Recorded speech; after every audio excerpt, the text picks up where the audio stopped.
कि संस्था के पास कोई संस्था एक आह्वान करती है कि जो कर्मचारी हमारा किसी तरह से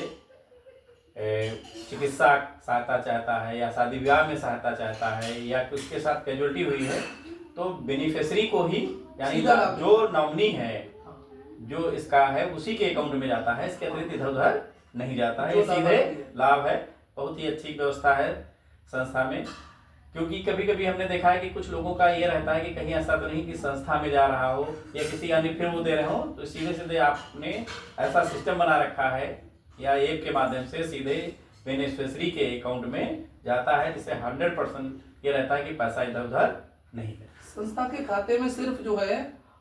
सदस्यों को वार्षिक सदस्यता शुल्क जी जी, जो मात्र साल में 100 रुपए एक बार लगता है वही जाता है, और वो चीज भी ऐप पर जो है सभी सदस्य अपना अपना अपलोड कर देंगे तो उनकी रिन्यूअल डेट भी उसमें शो कर रही होती है। जी जी, तो जिससे उनको पता रहेगा कि पिछले बार रिन्यूअल उन्होंने किस डेट में किया था, और आगे एक साल जैसे पूरी होनी तो होती है तो उस अगले वित्तीय वर्ष का जो है जब एक साल पूरी हो जाए तो वो अगला जो है अपना रिन्यूअल फीस जमा करके ऐप पर अपलोड कर देंगे, तो उसको हर कोई देख सकता है। सर इसके साथ साथ आपकी संस्था और बच्चों के, यानी जो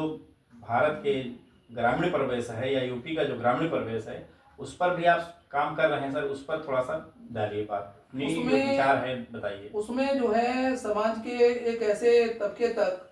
जो बिल्कुल समाज का अंतिम छोर का तबका हम कह सकते हैं, ग्रामीण परिवेश के बच्चों कह सकते हैं, जो गरीब परिवारों से आते हैं, उनको करियर काउंसलिंग और गाइडेंस प्रदान करने के लिए और उनको परीक्षा के जो प्रतियोगी परीक्षा है उनके लिए अवेयरनेस लाने के लिए हम लोग 2015 से कोशिश कर रहे हैं, और डॉक्टर भीमराव अम्बेडकर प्रबुद्ध छात्र ज्ञान प्रतियोगिता के माध्यम से उन बच्चों को हम अवेयर करते हैं, और ये परीक्षा हर साल उत्तर प्रदेश के लगभग सभी जिलों में कराई जाती है। इसका मतलब ये है कि बच्चों को पहले से ही आप वो मार्कशीट देते होंगे, हाँ, या प्रश्न सूची बनाते होंगे, फिर उसको छपवाते होंगे, और उससे बच्चों को जानकारी प्राप्त होती होगी कि ये परीक्षा जो हो रही है ये ऑब्जेक्टिव है या डिस्क्रिप्टिव है, जिस तरह से बच्चे हैं हमारे उन हिसाब से आपने परीक्षा की कॉपियाँ और उससे संबंधित जो चीज मटेरियल है उसको तैयार करते होंगे, हाँ, जिसमें काफ़ी खर्च भी आता होगा। हाँ, वो संस्था बेयर करती है या व्यक्तिगत रूप से आप करते हैं? वो संस्था ही अवेयर करती है, व्यक्तिगत रूप से नहीं करते हैं। जी जी। और बाकी जो सदस्य हैं, हमारे जो सदस्य जुड़े हुए हैं, जी जी, उनके माध्यम से अच्छा, उनका सहयोग होता है। तो ये तो बहुत बड़ा काम है सर। आप जो पूरे प्रदेश में 2 काम कर रहे हैं, एक तो सबसे बड़ी बात है कि जब परिवार में ऐसी स्थितियाँ आती हैं जिस समय हमारे पास आर्थिक धन नहीं होता है और आर्थिक समस्याओं का सामना करना पड़ता है, कि किसी के कर्मचारी के न रहने पर या कर्मचारी की शादी बेटी की है, उस समय धन की आवश्यकता होती है, खाने पीने की, शादी ब्याह में जो छोटा मोटा हमारा रस्म रिवाज है उसमें जो खर्च होता है, तो उसमें आप सहयोग करते हैं। अच्छा, शादी का जो सहयोग है ये आपके दिमाग में कैसे आया, या आपने कैसे सोचा कि कर्मचारियों को शादी में सहयोग करना चाहिए, क्योंकि तो नौकरी वाले हैं? हाँ, इसमें देखिए देखने को मिला कि हमारे बहुत सारे कर्मचारी ऐसे हैं जो